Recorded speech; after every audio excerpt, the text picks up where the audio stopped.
Sudah mulai ya. Assalamualaikum warahmatullahi wabarakatuh.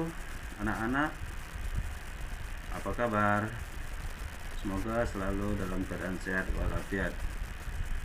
Alhamdulillah, kita akan lanjutkan pada materi kemarin tentang percobaan Oersted dan gaya Lorentz. Kemarin kita sudah sampai ke kesimpulan pada percobaan Oersted tentang medan magnet yang ada yang timbul di sekitar kawat yang berarus listrik. Untuk hari ini kita akan teruskan materi itu yang kedua, yaitu tentang gaya Lorentz ya. Sama seperti kemarin, kalian bisa lihat LKPD yang sudah Bapak berikan. Ini Pak tayangkan LKPD-nya ya. Dari tabel ini kita nanti akan lakukan suatu percobaan, lalu kalian bisa mengisi gejala-gejala yang terjadi pada langkah-langkah percobaan kita ya, sehingga nanti sama kita akan mengambil kesimpulan dari percobaan-percobaan itu. Baiklah anak-anak sekalian, kalian sudah siapkan alat praktikumnya seperti yang kemarin, papan kemarin yang kita gunakan ya. Untuk kali ini karena kita menggunakan untuk mengetahui percobaan gaya Lorentz, kita tidak menggunakan kompas, tapi kita dengan bantuan magnet. Untuk magnet batang, nanti siapkan 2 buah magnet batang. Kalau ada magnet U cukup 1 buah magnet U ya. Jadi tidak perlu seperti ada kalian yang mengirim pakai magnet batang kemudian pakai magnet U lagi. Jadi kalau ada magnet U ya cukup magnet itu saja, tidak perlu pakai magnet batang lagi. Oke, baiklah anak-anak, kita lakukan percobaan ini. Kalian bisa sama-sama lakukan di rumah ya, sambil. Nah, dalam hasil tabel ini ya, itu ada variabel-variabel yang tidak bisa kita rubah, yang sudah ditentukan. Situ ada arus listrik, arah arus listrik, kemudian ada arah medan magnet ya. Nah, arah arus listrik ini kita seperti percobaan Oersted, utara selatan, berarti positif baterai itu ada di bagian utara, kemudian negatifnya ada di bagian selatan ya. Oke, jadi kita atur itu, silakan diatur sendiri. Kemudian nanti kita ada magnet ini, kalau magnet batang ya, ini ada utara merah, kemudian hitam, ini adalah selatan. Nah, kalau itu sudah diatur dari tabel kita barat timur, maksudnya artinya kutub utara ini ada di bagian barat ya. Kalau barat pas sebelah sini, ini timur, berarti nanti dia seperti ini ya, kawat ada di tengah-tengahnya. Nah, jadi tergantung dengan posisi kalian di rumah ya. Lalu nanti kalau dia timur barat, berarti kita balik ya. Oke. Nah, sekarang kita lakukan percobaannya. Kita siapkan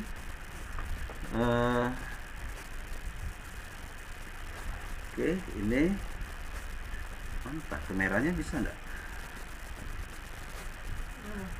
Bisa perlihatkan ini. Oke.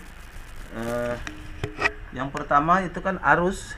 Ini arus dari utara selatan. Oke, positif baterai di bagian utara ya. Positifnya bagian utara.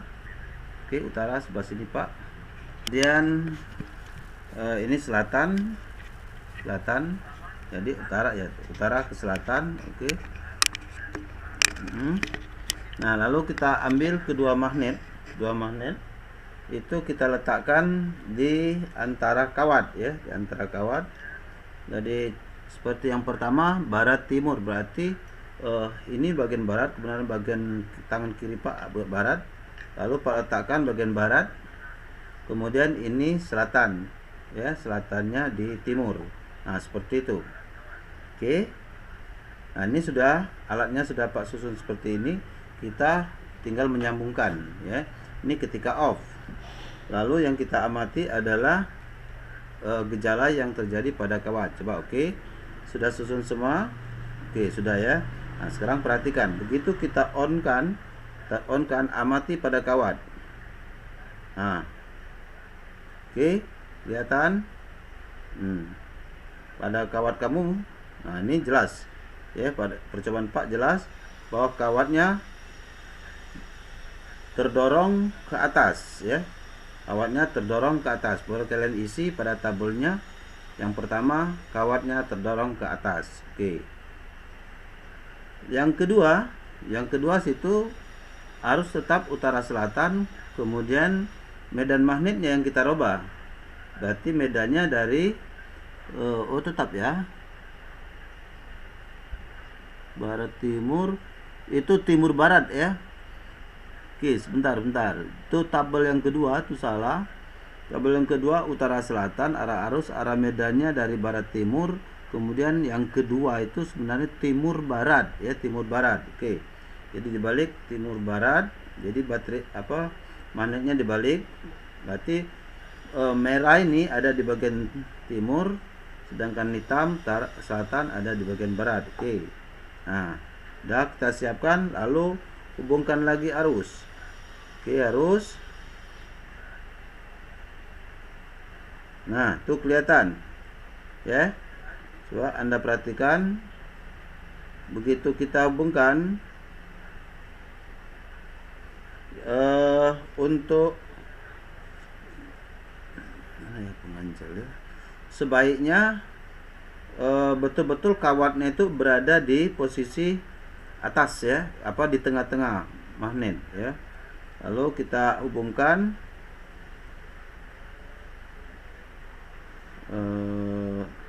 itu kurang kelihatan, ada ganjel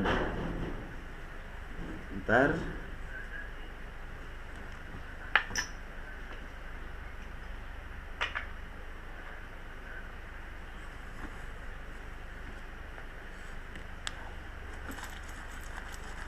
Aduh, ada ganjel.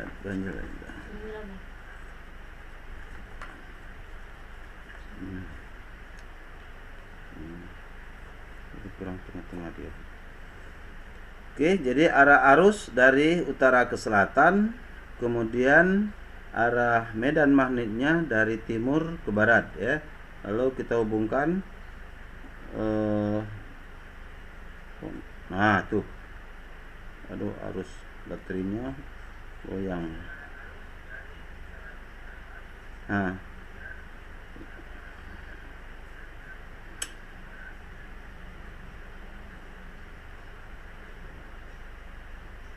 kemana kawatnya?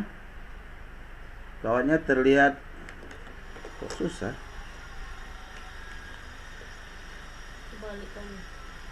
Oke, kawatnya lihat. Nah, itu. Kawatnya betul-betul ke bawah kan? Jelas? Ke bawah. Oke, isi yang kedua ke bawah. Lanjut ke ketiga, arusnya dari selatan ke utara. Ini kita balik. Ya, rangkainya kita balik. Oke. Selatan utara, kemudian medannya itu dari timur ke barat. Benar, dari timur ke barat. Berarti di bagian timur tadi sebelah sini Pak ya. Timur itu adalah merah ya. Kita balik. Nah, kita hubungkan kembali arusnya, kita hubungkan kembali. Lalu lihat lagi pada kawat.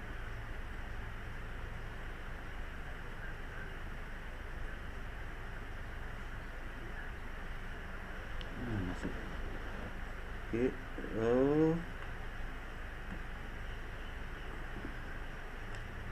coba itu betul-betul kalau kurang bergerak, coba perhatikan lagi baterainya sering tidak rapat. Nah, nih lihat 1, 2, 3. Nah, kelihatan kawatnya terdorong ke atas.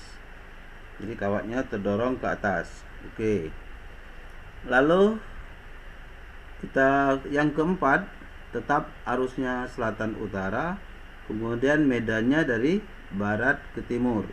Nah, dari barat ke timur berarti merahnya di barat. Kita balik. Nih. Lalu kita hubungkan lagi arus. Nah, jelas. Ya, kawatnya terdorong ke bawah. Oke. Jadi yang pertama tadi kawat terdorong ke atas. Yang kedua, kawat terdorong ke bawah. Yang ketiga tadi apa? Kawat terdorong ke atas. 4, kawat terdorong ke bawah. Oke. Ya. Nah, itu hasil percobaan, hasil datanya. Sekarang kita akan bisa melihat pertanyaan-pertanyaan di LKS-nya. Dari pertanyaan ini kita lihat apa yang terjadi pada kawat penghantar setelah arus listrik mengalir dalam rangkaian, ya. Apa yang terjadi pada kawat penghantar setelah arus listrik mengalir dalam rangkaian. Apa yang terjadi tadi ketika kita menghubungkan arus tadi? Alat sudah kita susun demikian, kemudian kita hubungkan arus, apa yang terjadi? Jawabnya yang lebih tepat adalah kawat akan terdorong, ya. Nah, kawatnya akan terdorong. Ya, seperti itu. Jadi kita tidak tahu 1, 2, 3, 4. Begitu kita menghubungkan arus tadi, maka kita lihat kawatnya akan terdorong. Ada yang terdorong ke atas, ada yang terdorong ke bawah. Oke, lanjut yang kedua. Gejala apa yang terjadi ketika kutub magnet dibalik?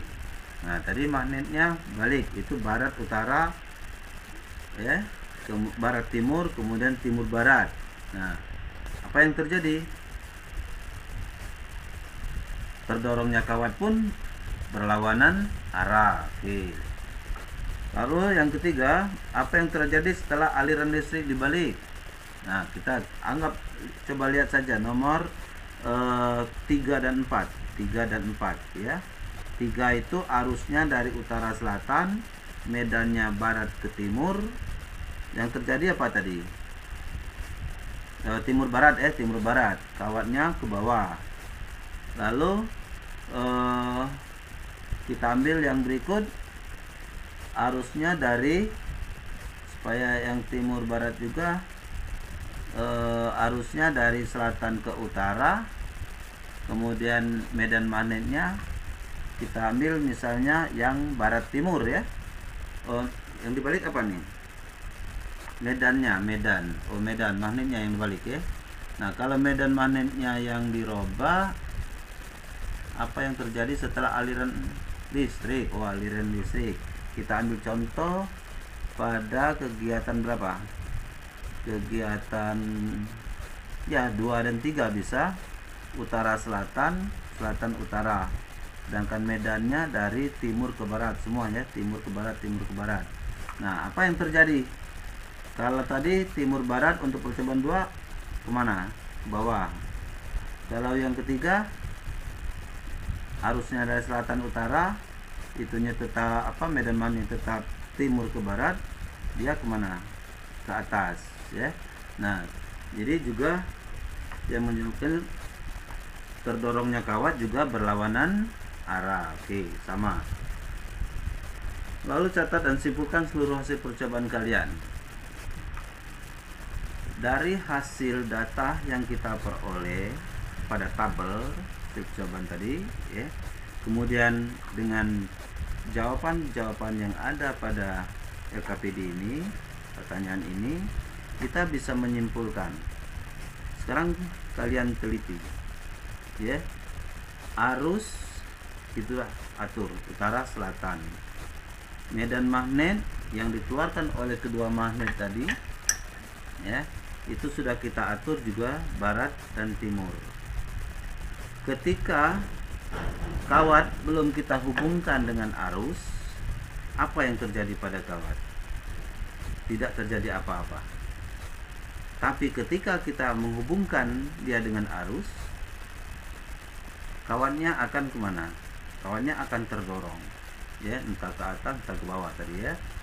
Ingat prinsip Oersted tadi. Apa prinsip Oersted itu? Di sekitar kawat yang berarus listrik terdapat medan magnet, ya. Jadi artinya pada kawat yang dialiri arus listrik itu, di situ ada, di sekitar itu ada medan magnet, ya. Maka bisa kita simpulkan Terdorongnya kawat itu kan karena kawat dialiri arus. Kawat yang sedang dialiri arus kan ada medan magnet. Nah, medan magnet itu berada dalam medan magnet luar. Medan magnet luar tadi adalah medan magnet yang dihasilkan oleh kedua batang magnet ini ya. Jadi di situ ada dua medan magnet. Medan magnet yang dihasilkan oleh batang magnet dan medan magnet yang dihasilkan oleh kawat yang dialiri arus. Nah, itulah penyebab kawat kita terdorong. Terdorongnya kawat itu menunjukkan apa? Menunjukkan di situ adanya gaya. Lalu timbulnya gaya itu disebabkan oleh apa? Tadi dari prosesnya kita susun alatnya pada medan magnet, kita hubung kawatnya, kita hubung arus. Berarti di situ bisa kita tarik kesimpulan bahwa timbulnya gaya disebabkan oleh adanya medan magnet yang dihasilkan pada kawat berarus listrik berada dalam medan magnet. Paham? Pak ulangi kembali, ya. Jadi bisa kita ambil kesimpulan di situ timbulnya gaya, dalam hal ini adalah gaya Lorentz, disebabkan karena adanya medan magnet yang dihasilkan oleh kawat yang berarus listrik berada dalam medan magnet luar. Gaya inilah yang disebut dengan gaya Lorentz. Paham? Oke. Ya, jadi itu yang dikatakan gaya Lorentz. Gaya Lorentz adalah gaya yang timbulkan oleh kawat yang berarus listrik berada dalam medan magnet. Itulah yang disebutkan dengan gaya Lorentz. Oke. Lalu kita perhatikan tadi. Percobaan 1, kawatnya terdorong ke atas, berarti didorongnya ke atas. Terjadi gaya ke atas. Percobaan 2 terdorong ke bawah. Ya. Berarti atas bawah berarti menunjukkan bahwa gaya ini juga besaran vektor. Dia punya arah. Ya, punya arah. Nah, antara 1 dan 2 siapa penyebabnya? Ya, dia bisa berubah, ada yang ke atas dan ke bawah. Sehingga gaya Lorentz-nya berubah. Dalam hal itu apa yang berbeda? Adalah arah medan magnet. Nah, arah medan magnet. Kita lihat, perhatikan lagi percobaan 3 dan 4, 2 dan 3 misalnya. 2 dan 3 ya. 2 dan 3 tadi kan medan magnetnya timur barat, sementara arusnya utara selatan, selatan utara. Dorongan kawatnya kemana? Yang 2 tadi ke bawah, yang 3 tadi ke atas. Berlawanan arah kan? Nah, siapa penyebabnya? Dalam hal itu adalah arus listrik. Jadi simpulan yang kedua, simpul pertama tadi konsep ya. Simpulan yang kedua adalah arah gaya Lorentz ditentukan oleh 1, arah medan magnetnya, yang kedua arah kuat arusnya. Ya. Jadi ada 2 penyebabnya. Ada gaya medan magnet, kemudian arah kuat arus. Nah, juga bisa kita tentukan dengan kaidah tangan kanan. Ya. Nah, tangan kanan seperti ini.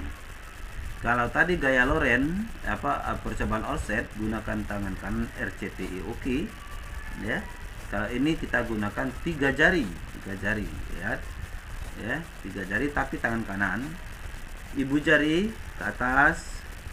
Yuk semuanya pakai tangan kananmu, jangan tangan kiri, tangan kanan ya. Ibu jari ke atas, kemudian telunjuknya ke depan, lalu ini samping ya. Jari tengahnya samping. Jadi dia betul-betul 3 dimensi. Nah, apa ini? Tunjukkan apa nih? Ibu jari menunjukkan arah kuat arus. Ya, I. Lalu telunjuk menunjukkan arah B. B tadi apa?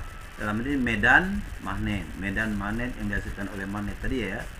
Lalu jari tengah ini ke samping, ini menunjukkan arah gaya loren, ya. Gaya loren itu F. Jadi ibu jari arah arus I, telunjuk arah medan magnet B, simbolkan dengan huruf B besar. Kemudian jari tengah menunjukkan arah gaya loren. Jadi di sini ada 3 besaran: kuat arus, medan magnet, dan gaya loren. Hubungan ketiga ini kita bisa gunakan kaidah tangan kanan, ya. Jadi kalau Pak baca IBF, ya. I arus, I B medan, dan F gaya loren. Jadi kita gunakan kaidah tangan kanan. Coba Anda perhatikan, kita bandingkan, ya. Jadi harus 3 dimensi. Pak ambil contoh nomor pertama. Yang pertama, arusnya dari utara selatan. Selatan tadi ke belakang Pak. Jadi Pak arahkan ke selatan. Jadi arusnya dari utara ke selatan, ya. Utara selatan. Nih. Kemudian arah medannya barat timur. Barat tadi sebelah sini. Pak arahkan ke sana. Ya. Nah. Jadi arah medannya ke timur situ. Lihat sekarang gaya lorennya kemana nih? Ya, gaya lorennya ke atas. Ke atas. Benar nggak jawaban kita tadi? Ke atas hasil percobaan. Benar kan? Nah, berarti gaya lorennya ke atas. Coba kita ambil yang mana? Nomor 3, nomor 4. Sekarang nomor 4. Nomor 4 arusnya dari selatan ke utara. Selatan itu sebelah ini, kemudian ke utara ke depan Pak. Pak arahkan ibu jari, ya, ke utara. Oke. Selatan ke utara. Kemudian medannya di situ barat timur. Barat sini, timur sana. Terus situ. Ya. Nah, situ. Lalu bagaimana ini dari tengahnya? Dari tengahnya ke bawah. Bawah. Berarti gaya lorennya ke bawah. Nah, bagaimana jawaban kita? Ke bawah kan? Jadi inilah cara menentukan 3 besaran kuat arus, medan magnet, dan gaya loren, ya. Jadi kita gunakan kaidah tangan kanan. Oke, paham? Paham. Nah, untuk selanjutnya itu tentang besar gaya loren itu sendiri, ya. Jadi besar gaya loren itu dituliskan, bisa Anda lihat di PowerPoint, ya. Sebentar ini akan Pak tampilkan PowerPoint-nya. Sebentar. PowerPoint itu mana? Ini nulis.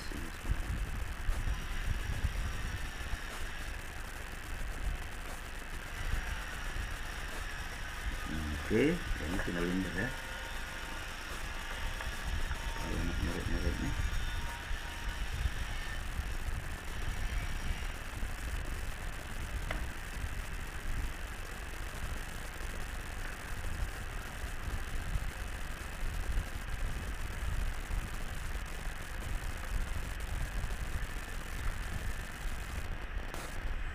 Oke, Anda bisa perhatikan tayangan PowerPoint berikut ini, ya.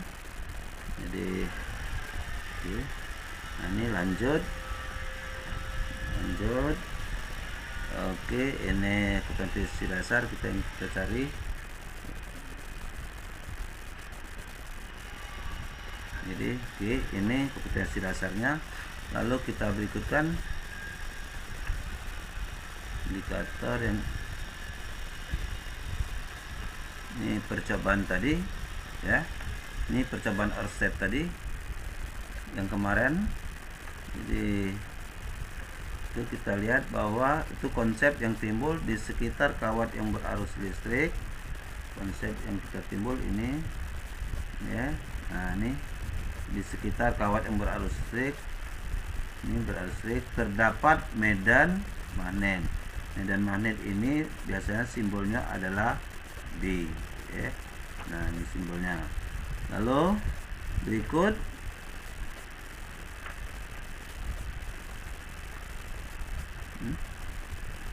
oke, penyimpangan untuk ini tadi sudah, kemarin sudah, terus dan menit sudah. Kita lanjutkan pada arah medan magnet. Nah, ini untuk masih sama kawat yang lurus ya. Nah, sekarang pada arus listrik ditentukan oleh aturan tekanan kemarin. Ini oke. Pakai ibu jari. Lalu itu arah medannya. Terusnya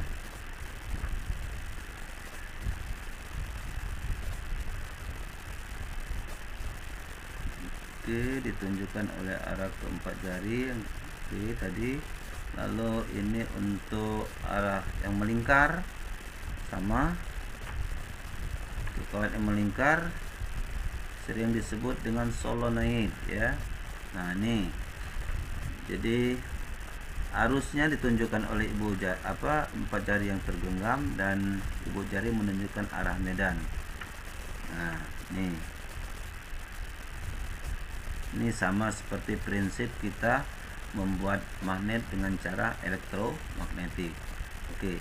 Nah, cara memperkuat, ini cara membuat magnetan pada elektromagnet: 1. Menambah jumlah lilitan, 2. Memperbesar kuat arus listrik, 3. Memberi inti besi. Oke. Lalu ini alat-alat produk yang sehari-hari menggunakan prinsip daripada konsep elektromagnetik tadi ya. Bel listrik, sini bel listrik ya. Ini gambar sesungguhnya, ini gambar sesungguhnya. Lalu ini gambar rangkaian di bel ini ya. Jadi prinsip kerjanya itu, jadi begitu ini on, ini saklar, begitu on arus mengalir.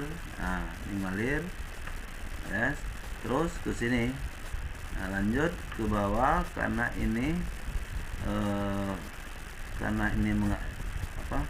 terhubung, maka otomatis ini ada kumparan ya, pada batang besi. Batang besi ini jadi magnet. Kalau dia jadi magnet, maka ini ya, batang ini akan ditarik. Begitu dia ditarik oleh batang magnet yang sudah buatan ini, maka otomatis gong ini akan terpukul. Nah, gongnya akan terpukul sehingga sini akan terputus. Ini akan terputus. Begitu terputus, maka arus mengalir lagi ya, ini lepas lagi, dan terus begitu. Itu prinsip kerja bel listrik. Lalu bisa kalian baca lewat buku.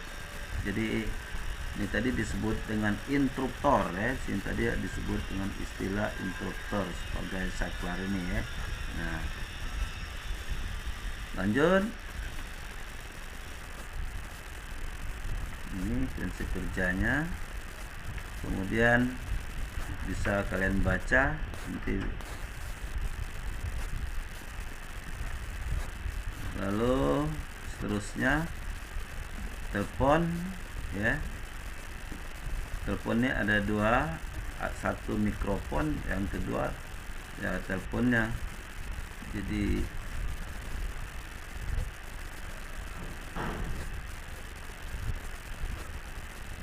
prinsipnya nanti Pak tampilkan, tayangkan di lewat classroom ya, supaya Anda bisa membacanya lebih pada waktu-waktu yang senggang.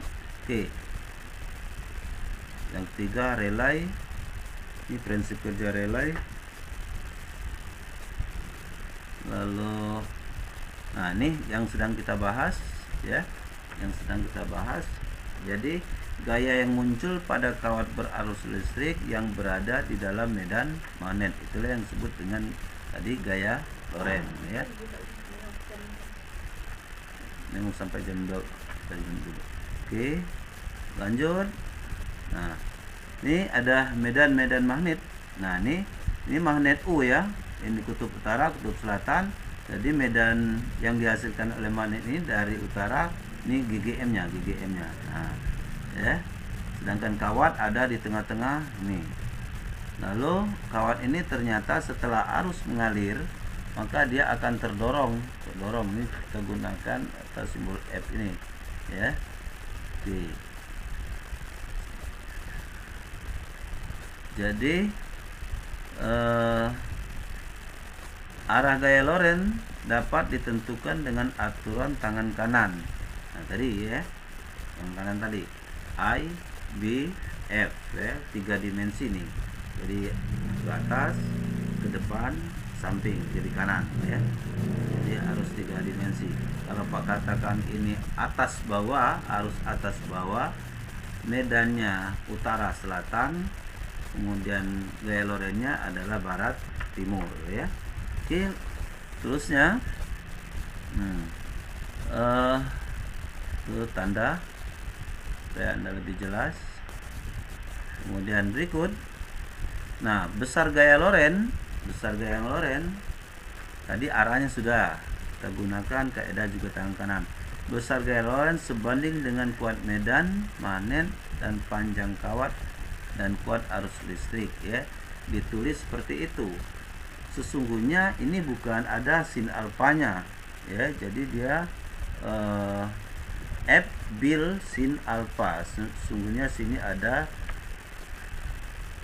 lagi sin alfa. Nah, alfa di sini ini adalah sudut yang dibentuk oleh arus listrik. Ini katakanlah kawat mengalir arus, ya. Ini I.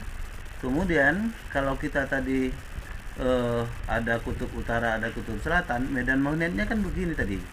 Nah, sehingga medan magnetnya terhadap kuat arus ini hampir sudutnya 90 derajat. Jadi sudutnya 90 derajat. Nah, kalau alfa ini 90 derajat, jadi nilai sin alfa itu, karena anak-anak sekarang ini kelas 9 kan belum belajar sin, cos, tangan, kotangan, ya. Jadi ini kesulitan di SMP untuk pelajaran materi ini. Nah, untuk nilai sin itu kalau Anda buka di komputer di kalkulator ada sin 90 itu nilainya 1. Jadi kalau untuk sudut 90 derajat, untuk alfanya 90 derajat, maka rumus F gaya Lorentz itu bisa kita tulis F sama dengan B kali I kali L. Nah, kali 1. Berarti 1. Karena sudut 90 tadi adalah sin 90 tadi adalah 1 nilainya. Sehingga nilai apapun dikali 1, bilangan apa kali 1, ya hasilnya itu. Maka dirumuskan bahwa F sama dengan B kali I kali L. Nah, B di sini adalah medan magnet yang dihasilkan oleh magnet luar tadi. Apa satuan medan magnet? Dalam hal ini adalah T. T itu adalah Tesla. Nah, lalu I di sini apa? I di sini ya udah tahu Anda, adalah kuat arus. Satuannya apa?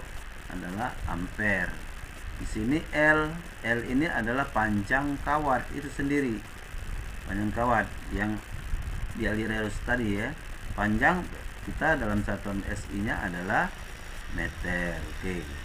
Nah, jadi inilah besaran atau untuk mengetahui berapa besar gaya Lorentz yang terjadi pada kawat yang berarus listrik berada dalam medan magnet. Oke, ini penjelasan. Sedangkan F di situ adalah gaya Lorentz, gaya sama satuannya adalah Newton, ya. Dari situ panjang kawat Anda bisa tulis. Lalu sekarang alat-alat yang menggunakan prinsip gaya Lorentz, ya, diantaranya adalah nih motor listrik. Sering Anda main pakai mobil Tamiya, ya. Kalau mobil Tamiya itu Anda pasti ada motornya kan. Nah, motornya itu bukan mobil Tamiya-nya ya, motor yang ada di mobil Tamiya itu. Nah, mana prinsipnya? Coba lihat ini ya. Jadi ini adalah magnet, 2 batang magnet dengan kutub utara selatan, kemudian dihubungkan dengan ini adalah satu kumparan, lalu ini adalah cincin, sering dikatakan cincin instruktornya ya, lalu dihubungkan dengan rangkaian. Coba lihat. Nah, begitu arus ini saklat ini tadi terbuka, ini lihat nih ya. Sekarang Pak tutup. Nah, apa yang terjadi? Nah, lihat. Arusnya mengalir dalam rangkaian. Ya. Nah, di situ ada arus, berarti ada medan. Medan yang dihasilkan oleh magnet tadi. Kemudian di situ muncul gaya. Nah, kalau muncul gaya, maka kumparan ini pun selalu terputar terus karena terdorong oleh gaya tadi. Ya. Nah, di situ berlaku arah arus, arah medan, dan arah gaya Lorentz. Di sini juga sama. Nah, sehingga dia terputar ya. Nah, begitu juga posisi ini. Coba lihat itu ada sikat karbon itu sebagai komutator. Ini kalau pada buku Anda bisa orang menyebutnya sama dengan generator. Tapi karena di sini ada cincinnya satu, ini cincinnya cuma satu ya. Nah, kalau ini satu, ini cincinnya sering orang mengatakan cincin cuma satu, belah lagi, ini belah nih ya.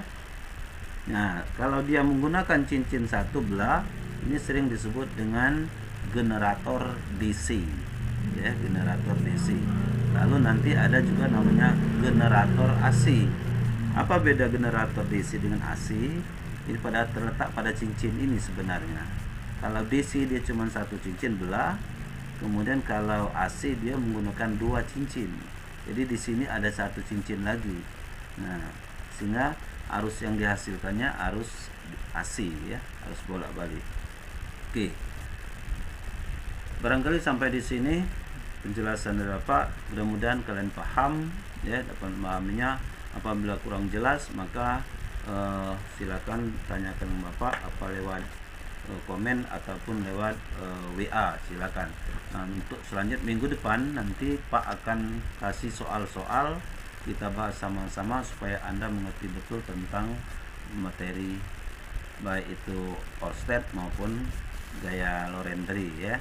Mudah-mudahan kita ketemu lagi di pertemuan berikutnya. Demikian, wassalamualaikum warahmatullahi wabarakatuh.